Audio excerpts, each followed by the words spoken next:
Hello everyone. आज मैं आपको फिजिक्स का जो मैकेनिक्स का चैप्टर है आपका वर्क, तो उसका हम लोग डिस्कशन करेंगे। ये आपका यूथ पब्लिकेशन से लिया गया है कंटेंट, जैसा कि आपने थंबनेल में देख लिया होगा। इससे पहले हमने unit measurement and measuring device, जो भी इम्पोर्टेंट क्वेश्चन पूछे गए हैं आरआरबी के द्वारा, उसको हमने पूरा किया है पार्ट 1 एंड पार्ट 2 में। तो आज हम वर्क से रिलेटेड करीब 70 क्वेश्चन हैं इसमें, तो मोस्टली रिपीटेड ही हैं, जैसा कि हम लोग देखेंगे आगे। तो आपको पता चलेगा कि किस तरह क्वेश्चन आते हैं।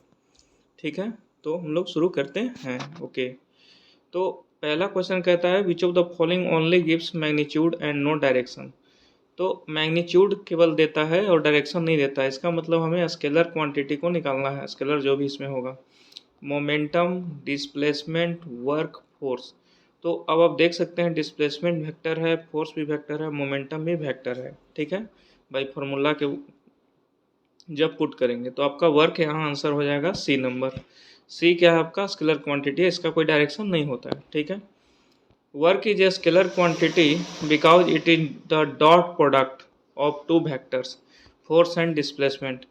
तो वर्क इक्वल टू हो गया फोर्स इंटू डिस्प्लेसमेंट। वर्क यहाँ स्केलर क्वांटिटी हो गया, फोर्स आपका वेक्टर हो गया, डिस्प्लेसमेंट आपका वेक्टर हो गया। ठीक है, thus dot product of vector becomes a scalar quantity, so work done has only magnitude but no direction, है ना। अब आपका सेकंड क्वेश्चन। वैसे तो आपका टोटल 1400 के आसपास क्वेश्चन है, तो हम क्या है बाई पार्ट इसको लाऊंगा।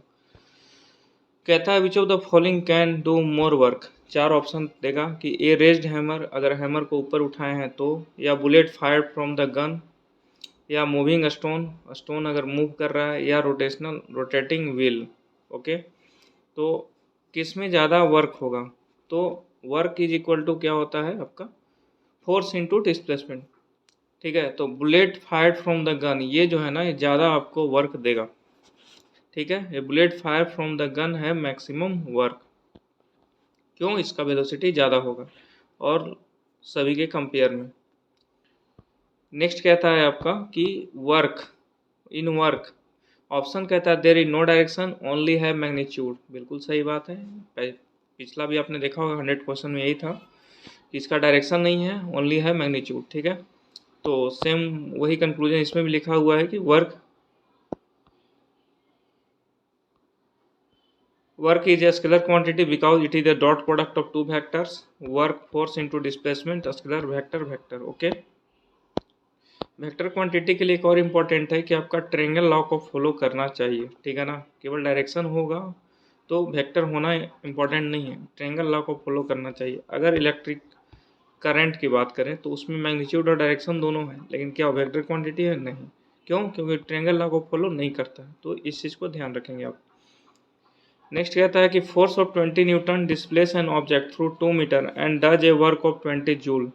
The angle between force and displacement. तो वर्क इज इक्वल टू होता है force into displacement into cos theta. याद रखेंगे कोस थीटा क्या है आपका, कोस थीटा।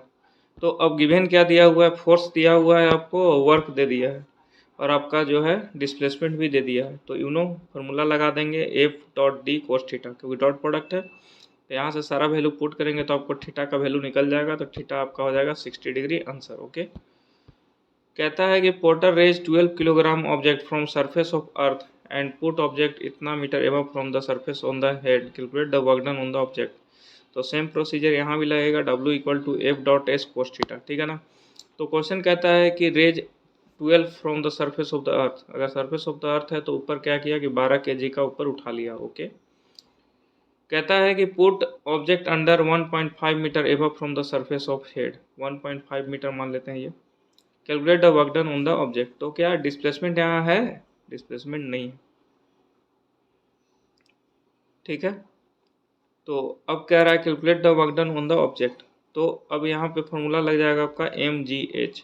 क्यों, क्योंकि यहाँ एंगल का कोई बात नहीं किया गया है, तो फॉर्मूला क्या लग जाएगा आपका MGH, potential energy is equal to MGH। तो जो दिया हुआ है उसके अनुसार हम लोग फॉर्मूला लगाएंगे। ठीक है ना, अगर फोर्स और डिस्प्लेसमेंट दिया हुआ है तो आप एफ एस कोस थीटा लगाएंगे। अगर मास, हाइट और g का वैल्यू दे दिया है, तो आपको mgh that is potential energy का फॉर्मूला यूज करना पड़ेगा। तो वही इसमें यूज किया है आपका मास 12 किलोग्राम, जी आपका 10 मीटर पर सेकेंड स्क्वायर, हाइट आपका हो गया 1.5 मीटर। तो कहता है कि so if an object of mass m is raised through a height h, the work done on the object is equal to potential energy mgh, w equal to mgh। ये important है, आप इसको put करें और answer अपना आप obtain कर सकते हैं। नेक्स्ट क्वेश्चन है, if an aeroplane travel 4000 metre distance and work done इतना है, तो फोर्स अप्लाइड ऑन इट। तो अब यहाँ पे पूछ दिया फोर्स, तो फोर्स लगा दिया, तो एफ एस कोस थीटा हम लोग लगाएंगे। तो वर्क दिया हुआ है, फोर्स निकालना है, डिस्टेंस भी दे दिया है, तो यहाँ से फोर्स हो जाएगा 5 न्यूटन। ओके, नेक्स्ट कहता है gravitational potential energy of an object at a point above the ground is defined as the work done in. तो ये कहता है lifting it from the ground to the point opposite gravity. Question क्या है कि the gravitational potential energy of an object at a point above the ground, ठीक है ना, is defined as the work done in, तो lifting it from the ground to the point opposite gravity. कहता है आगे कि the gravitational potential energy of an object at a point above the ground is defined as work done to lift it from the ground to the point opposite to the gravity. Next है आपका कि an object of 1 kilogram raise 10 metre above the surface of earth, then work done by gravitational force will be g equal to है 9.8 metre पर second square. तो यहाँ से आपका क्या है, कह रहा है ऑब्जेक्ट ऑफ, देखो अब क्या है समझिए, अगर नीचे आ रहा है सरफेस की ओर तो जी का वैल्यू हो जाएगा पॉजिटिव, ठीक है। अगर ऊपर जा रहा है ना तो जी का वैल्यू हो जाएगा नेगेटिव, ठीक है। ये तो हो गया जी के रेस्पेक्ट में। अगर हम एक्सेलरेशन के रेस्पेक्ट में बात करें ना तो ऊपर अगर जा रहा है तो हो जाएगा पॉजिटिव, अगर नीचे आ रहा है ना एक्सेलरेशन डेट इज नेगेटिव, तो दोनों अपोजिट होता है। तो अब क्वेश्चन को देखेंगे हम लोग, क्या कहता है कि an object of 1 kilogram raise 10 metre above the surface of earth, then the work done by gravitational force. तो मास 1 किलोग्राम है और जी का वैल्यू है -9.8 मीटर पर सेकेंड स्क्वायर। तो object raise from surface by gravitational force, height equal to हो गया 10 metre. तो as work done by an object is equal to potential energy stored in an object, यहाँ से W इक्वल टू हो गया mgh, तो 98 joule आपका answer आ जाएगा, ठीक है ना। तो when the displacement is opposite to the direction of force, अगर ऑब्जेक्ट रखा हुआ है सपोज दैट, अगर हम इधर फोर्स लगा रहे हैं, डिस्प्लेसमेंट इधर हो रहा है, तो हमारा वर्क डन क्या आएगा, नेगेटिव आएगा। तो वही चीज़ इसमें पूछ रहा है कि object of 1 kilogram raise 10 metre above the surface of earth, मतलब ऊपर हम लोग इसको उठा रहे हैं 10 मीटर, तो हम लोग ग्रेविटी के अगेंस्ट जा रहे हैं ना, तो ग्रेविटी के अगेंस्ट जा रहे हैं तो जी का वैल्यू क्या लिखेंगे, -9.8, ठीक है। अगर यहाँ क्वेश्चन में ऑप्शन में माइनस प्लस का हो तो थोड़ा इस चीज़ का ध्यान रखें, अगर फुल्ली पॉजिटिव है तो नो डाउट mgh लगाकर आप निकल सकते हैं, लेकिन माइनस दिया हुआ है तो आप ध्यान देंगे कि above the surface of the earth, तो above the surface of the earth में जी का वैल्यू हो जाएगा माइनस, ठीक है। तो यहाँ से माइनस हो जाएगा आपका आंसर 98 जूल। नेक्स्ट आपका a man raise 20 kilogram object from the surface of the earth and put object above on his head, ठीक है ना। तो देख लीजिए एबव बोल रहा है इसमें, तो इसमें कोई प्लस माइनस का कोई है नहीं ऑप्शन में, तो डायरेक्ट mgh हम लोग पुट करेंगे और आंसर फाइंड आउट कर लेंगे। क्योंकि क्वेश्चन ज़्यादा है तो मैं एक ही क्वेश्चन को बार बार नहीं बताऊंगा, बस आपको दिखा रहा हूँ कि सेम क्वेश्चन कैसे रिपीट होते हैं, ठीक है ना। 70 क्वेश्चन कराना है, आई होप 30-35 मिनट तो मिनिमम लग ही जाएगा, तो I will try to make better. तो मास दिया हुआ है, जी दिया हुआ है, एच दिया हुआ है, तो mgh फॉर्मूला आप लगा दीजिएगा। ओके, नेक्स्ट आपका कहता है कि when an object move 1 metre distance by 1 newton force, ठीक है, डिस्टेंस दे दिया 1 मीटर और फोर्स दे दिया 1 Newton on the direction of force, मतलब जिधर डायरेक्शन लग रहा है ना उधर ही डिस्प्लेसमेंट हो रहा है, तो वर्क डन हमारा क्या होगा, पॉजिटिव होगा, ठीक है। अब देखिए क्या कहता है, इसमें फोर्स दे दिया है, मीटर दे दिया, तो फॉर्मूला कौन सा लगेगा, mgh तो लगेगा नहीं, एफ एस कोस थीटा ही लगेगा, ठीक है। तो एफ पता है, डी पता है, ठीक है। तो अब कहता है वर्क डन, तो वर्क डन यहाँ थीटा क्या हो रहा है, डायरेक्शन ऑफ द फोर्स, मतलब कि अगर इधर हम फोर्स लगा रहे हैं तो इधर ही डिस्प्लेसमेंट हो रहा है, तो जो एंगल हो गया दोनों के बीच में क्या हो गया, 0 डिग्री। तो कोस 0 का वैल्यू कितना होता है, 1, तो कोस 0 1 होता है, तो F dot T cos theta, यहाँ से 1 कोस 0, तो यहाँ से 1 जूल हो जाएगा इसका आंसर, ठीक है ना। Because force and displacement are in the same direction. Work done by a man standing on a platform holding 10 kilogram suitcase, अगर कोई प्लेटफॉर्म है और उस पर कोई मैन है, ठीक है, और सूटकेस को ऊपर क्या है, कैरी किया है, ठीक, जो कि 10 किलोग्राम का है। तो अब क्या है कि ये केवल खड़ा है यहाँ, ठीक है ना, स्टैंड पोजीशन लिखा हुआ, स्टैंडिंग पोजीशन, मूविंग नहीं कर रहा, मूविंग नहीं कर रहा है। मूविंग करता तो डिस्प्लेसमेंट भी दे देता, ठीक है। तो अब क्या है कि कोस थीटा की बात करेंगे तो कोस थीटा क्या हो जाएगा यहाँ पे, कोस थीटा तो हो जाएगा 0। तो यहाँ क्या हो जाएगा कि आपका 0 1, लेकिन जो डिस्प्लेसमेंट है वो तो 0 है क्योंकि यहाँ से मूवमेंट हो नहीं रही। तो यहाँ से क्या हो जाएगा एफ क्रॉस टी, तो एफ डिस्प्लेसमेंट 0, तो आपका वर्क डन हो जाएगा 0। मतलब वही कहा गया कि कुल्ली जो है कपार पे रख कर, ठीक है ना, कोई काम नहीं कर रहा, अरे एनर्जी तो उसका वेस्ट हो रहा है, लेकिन हमारा फिजिक्स का कंसेप्ट कहता है कि वहाँ वर्क नहीं हुआ, ठीक है। तो आप ध्यान देंगे इस सब कंसेप्ट पे कि स्टैंडिंग है, मूविंग है, क्या है, डिस्प्लेसमेंट दिया है नहीं दिया है, ठीक। आगे कहता है कि 4 kilogram object is moving horizontally with a speed of इतना, स्पीड दे दिया यहाँ। To increase is speed 10 metre पर सेकेंड, मतलब 5 मीटर से हो गया 10 मीटर, ठीक है। The amount of net work required to be done on this object, मतलब 5 से 10 करने के लिए जो एनर्जी लगेगा ना उसका आपको निकालना है नेटवर्क। तो अब देखिए दिया हुआ है मास, तो अब काइनेटिक एनर्जी इसमें लगाएंगे क्योंकि वेलोसिटी दे दिया, तो kinetic energy is equal to होता है हाफ mv², ठीक है। तो 3 फार्मूला अब तक हमने देख लिया, पहला है एफ एस कोस थीटा, दूसरा है mgh, और तीसरा है आपका हाफ mv², ठीक है। अब कहाँ क्या लगाना है जो क्वेश्चन में दिया रहेगा उसको हम लोग यूज करेंगे। यहाँ वेलोसिटी दिया है तो हम लोग क्या यूज करेंगे, काइनेटिक एनर्जी। तो कहता है given mass velocity v1 v2 और raising speed of object the work done is equal to kinetic energy half mv² minus v1², तो यहाँ से हो जाएगा आपका 150 joule, okay. A ball weighing 0.1 kilogram is dropped from a stationary position when it falls from distance 2 meter.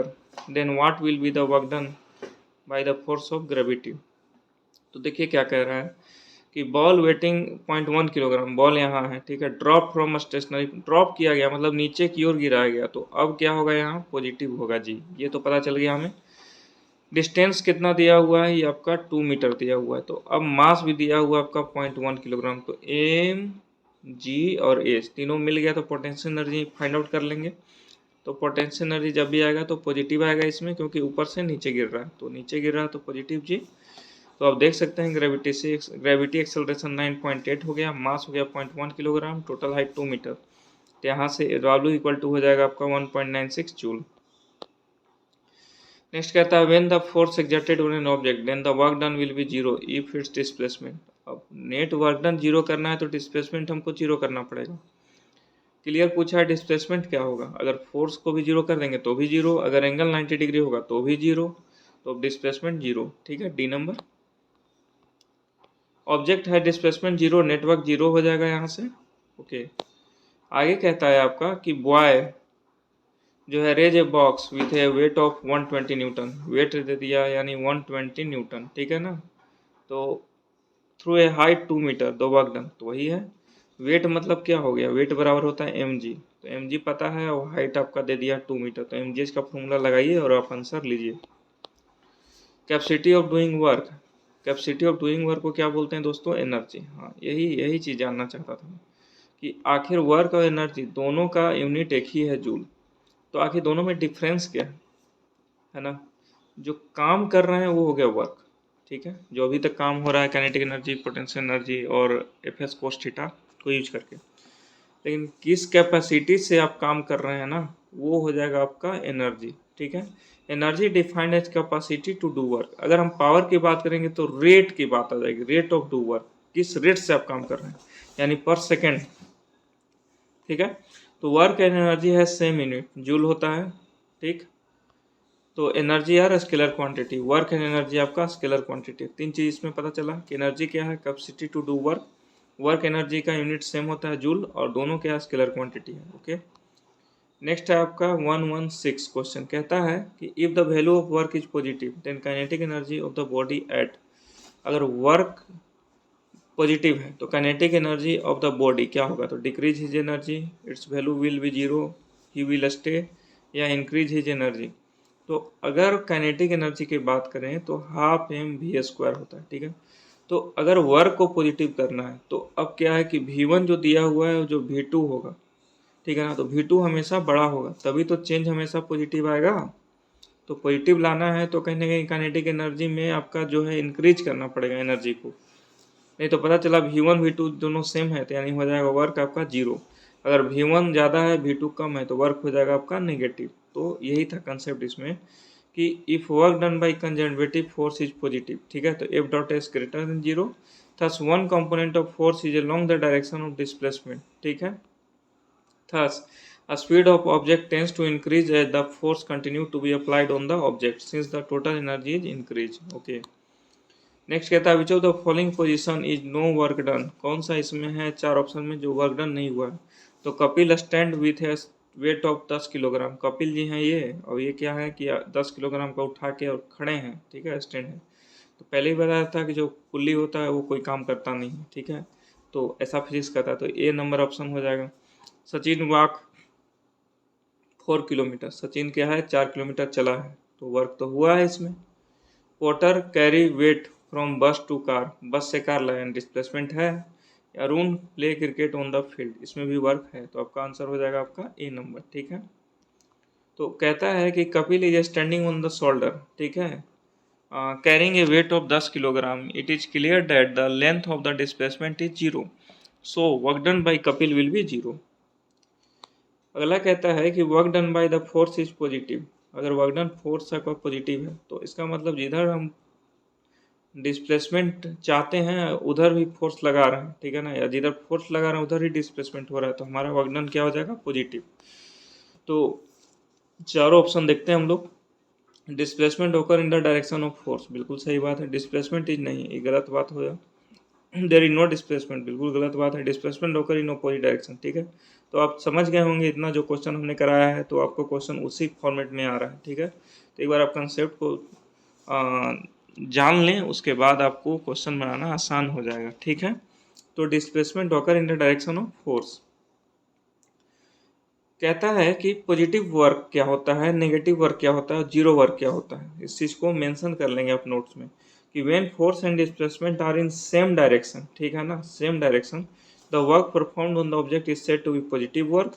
Negative work क्या होता है कि negative work is performed if the displacement is opposite to the direction of force. अगर मानते हैं इधर अगर आपका जो है फोर्स लग रहा है और जो डिस्प्लेसमेंट हो रहा है इधर हो रहा है, दोनों का जो है डायरेक्शन अपोजिट है तो नेगेटिव हो जाएगा।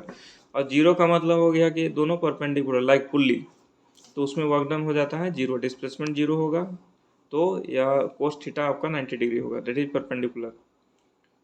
119 नंबर है कि which of the following activity can be said to have work done, कौन सा activity, Harsh is reading a book, ठीक है। Pinky is walking on the flat road with a book on her head, तो on her head है तो ये तो काम होगा नहीं, ठीक है ना।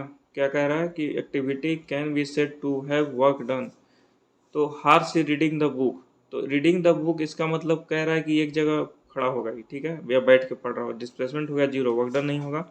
पिंकी इज वॉकिंग, देखिए वॉकिंग यहाँ बोल दिया, तो वॉकिंग मतलब डिस्प्लेसमेंट हो रहा है, डिस्प्लेसमेंट हो रहा है, इसका मतलब हो गया कि आपका एक्टिविटी वर्क डन हो रहा है, तो आपका आंसर हो जाएगा बी नंबर। तो मैं यही कह रहा था कि आप क्वेश्चन को ध्यान से पढ़ेंगे एक एक स्टेप, अगर इसको ध्यान नहीं देंगे तो क्या है, flat road with a book on her head, मतलब हाथ में रख के वो जो है रोड पर है, तो इसका मतलब जीरो होगा, लेकिन वॉकिंग बोल दिया इसका मतलब वर्क डन हो रहा है, तो ये क्या हो जाएगा वर्क डन आपका पॉजिटिव। श्रुति सीटिंग, सीटिंग है जीरो हो गया displacement. Pushing the wall of the house but fail to it, मानते ही वॉल है और हम फोर्स लगाए जा रहे हैं, लेकिन ये क्या हो रहा है कि रिएक्शन इससे ज़्यादा मिल रहा है, तो ये अपने पोजीशन को मेंटेन किया है, यानी डिस्प्लेसमेंट हो गया जीरो, तो यहाँ वर्क डन हो गया जीरो, तो आप समझ सकते हैं बी ऑप्शन होगा। Pinky is walking on a flat road with a book on her head, it can be said to have work done, तो force into displacement in the direction of force.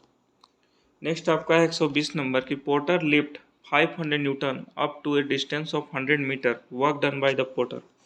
तो अब कहता है कि लिफ्ट में है porter, ठीक है, लिफ्ट बना हुआ है उसमें है, तो अब लिफ्ट में है 500 न्यूटन का लेके और डिस्टेंस आपका 100 मीटर, तो वर्क डन बाय पोर्टर।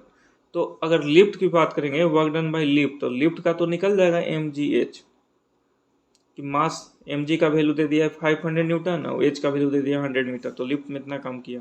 लेकिन अब पोर्टर की बात हो रहा है तो पोर्टर भी वही है, माल भी वही है, मतलब जो आपका वेट है वही है। तो अब क्या है कि डिस्प्लेसमेंट दोनों के रेस्पेक्ट में जीरो है, तो ये दोनों में तो कुछ काम हुआ नहीं, तो वही पूछ रहा है work done by the porter, तो यहाँ हो जाएगा आपका 0। ठीक है, तो कहता है porter lift weight 100 metre with a load of 500 newton and work done by porter is 0 because displacement object is perpendicular to the direction of the force applied. अगर पोर्टर अपने सर पे रखा हुआ है ना 500 न्यूटन का, तो ये आपका डिस्प्लेसमेंट इधर जा रहा है, अब फोर्स इधर लग रहा है, तो डिस्प्लेसमेंट हो गया आपका 90 डिग्री, तो ये आपका हो गया 0। ठीक है, अगला है आपका कि in which of the following work is not done, इसमें पूछ रहा है कि नॉट डन, तो कहता है आपका कि wind mill raising the water from well, तो वर्क डन हो रहा है। Donkey put a weight on his back, मतलब पीछे जो है आपका रखा हुआ है डंकी, तो इसमें क्या हो जाएगा कि वर्क डन हो जाएगा आपका 0। क्यों? क्योंकि इसमें क्या है आपका कि जो डायरेक्शन है वो परपेंडिकुलर है, इधर जा रहा है, बैग में रखे चाहे माथा पे रखे एक ही बात है, शरीर में किसी भी पार्ट में रखेगा तो वो आपका वो डिस्प्लेसमेंट 0, डिस्प्लेसमेंट 0 नहीं, डिस्प्लेसमेंट तो है क्योंकि साथ में तो भी जा रहा है, लेकिन जो एंगल जो बन रहा है ना, फोर्स इधर और डिस्प्लेसमेंट इधर, तो 90 डिग्री दैट इज 0। ठीक है, efficiency of work is known है, जो इफिशियंसी ऑफ वर्क को क्या बोलते हैं, तो ए नंबर। कैपेसिटी इफिशियंसी दोनों एक ही चीज़ है, ठीक है ना। Energy is called ability to do work, किस रेट किस एबिलिटी से आप काम कर रहे हैं, ठीक है। मतलब खूब एनर्जेटिक है तो आप दिन भर बहुत अच्छे से काम करेंगे, ठीक है। एनर्जी नहीं है, आपका तबीयत खराब है, तो आप वर्क नहीं कर पाएंगे, ठीक है। तो एनर्जी क्या हो गया, ability to do work. Efficiency can be determined quantitatively by the ratio of energy transferred to useful form compared to the total energy supplied initially is called its efficiency।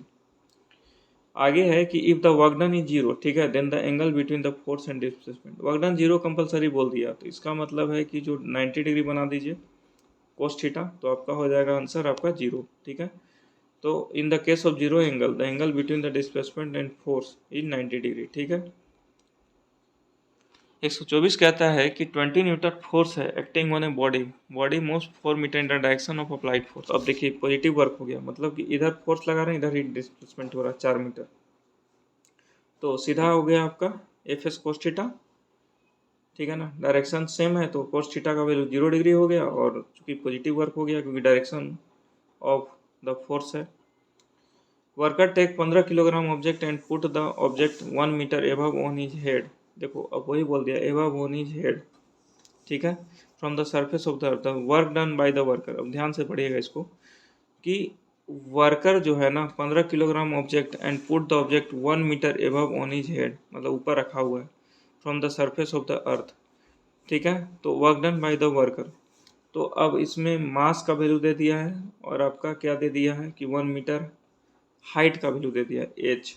ठीक है, तो इसमें अब कौन सा फॉर्मूला लगाएंगे, एम जी एच का formula लगाएंगे। ठीक है, कि work done by an object equal to potential energy of object. अब ये दिमाग में आ रहा होगा कि एफ एस कोस थीटा क्यों नहीं लगाएंगे, क्यों, क्योंकि इसमें डिस्प्लेसमेंट की बात नहीं किया, इसमें पर put the object 1 metre above on his head on the surface of the earth, तो अब ऊपर रखा हुआ है तो फिक्स हो गया यहाँ पे, तो यहाँ एम जी एच लगा देंगे हम लोग। ठीक है,